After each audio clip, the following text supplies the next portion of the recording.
बच्चों की माएँ ज़रा तवज्जो फरमाएँ, क्योंकि जैसे कि रमज़ान आने वाला है, सहरी के लिए हम बनाएंगे जी फ्रोज़न पराठे की रेसिपी। तो बहुत ही मज़ेदार और अमेजिंग ये रेसिपी है। यहाँ पर हमने ले लिया है जी आधा किलो आटा।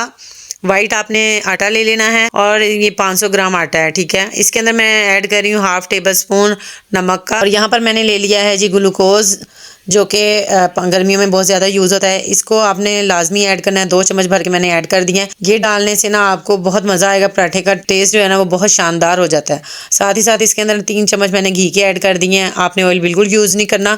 जैसे नॉर्मल आटा हम गूंदते हैं घर में, इसको थोड़ा सा आपने सख्त गूंदना है। ये नहीं करना कि नरम आटा आपने गूंद लेना है, सख्त डो इसकी तैयार करनी है। तो इसको हम जल्दी से आटे को गूंद लेंगे। ये रेसिपी थी मेरे भाई की बताई हुई, क्योंकि वो यहाँ सहरी में पराठे का काम करवाते थे, किसी शेफ को रखा हुआ था उन्होंने। तो फिर जो है मैंने उनसे ये सीखा। मैंने कहा चलो आपके साथ भी ये वाली रेसिपी शेयर करती चलो। तो यहाँ पर आटा हमने गूंद लिया था। 15 मिनट के लिए इसको हम रेस्ट देंगे। रेस्ट देना लाजमी है, उसके बगैर आपके पराठे जो है वो अच्छे नहीं बनेंगे। घी लगाएंगे, फिर से इसको गूंद के फिर से आपने इसको 10 से 15 मिनट के लिए रेस्ट लाजमी देनी है।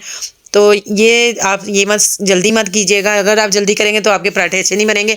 तो यहाँ पर मैंने 15 मिनट के बाद आटे को पकड़ा और ये देखें मेरे पास जगह कम थी, तो मैंने इसको थोड़ा थोड़ा करके बेल लिया। आप एक ही दफ़ा में सारा आटा बेल सकते हैं अगर आपके पास खुली शेल्फ पे जगह हो। मेरे पास कम थी तो मैंने जो है ना हाफ पहले ही बेल लिया और इसको रोल करते जाना। ऊपर थोड़ा सा आटा आपने स्प्रिंकल करना है घी लगा के और फिर इसको रोल कर देना सारे के सारे को। फिर इसके हम बनाएंगे पेड़े। बहुत ही मज़ेदार और बहुत ही जो है ना अमेजिंग ये रेसिपी। आपने इस रेसिपी को ज़रूर ट्राई करना है।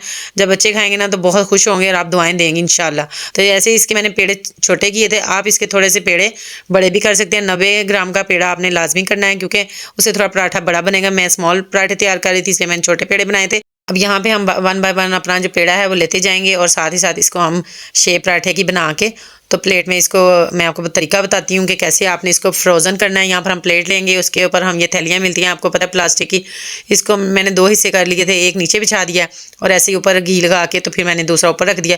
1 बाय 1 स्टेप बाय स्टेप आपने इसी तरह रखना है। सारे पराठे देखे मैंने बना कर रख दिए थे। यहाँ पर मैं आपको 2 पराठे बनाकर दिखाऊंगी, क्योंकि मुझे ज़्यादा अभी ज़रूरत नहीं है, तो मैंने इसलिए 2 पराठे बना के सिर्फ आपको दिखाने के लिए तैयार किए थे।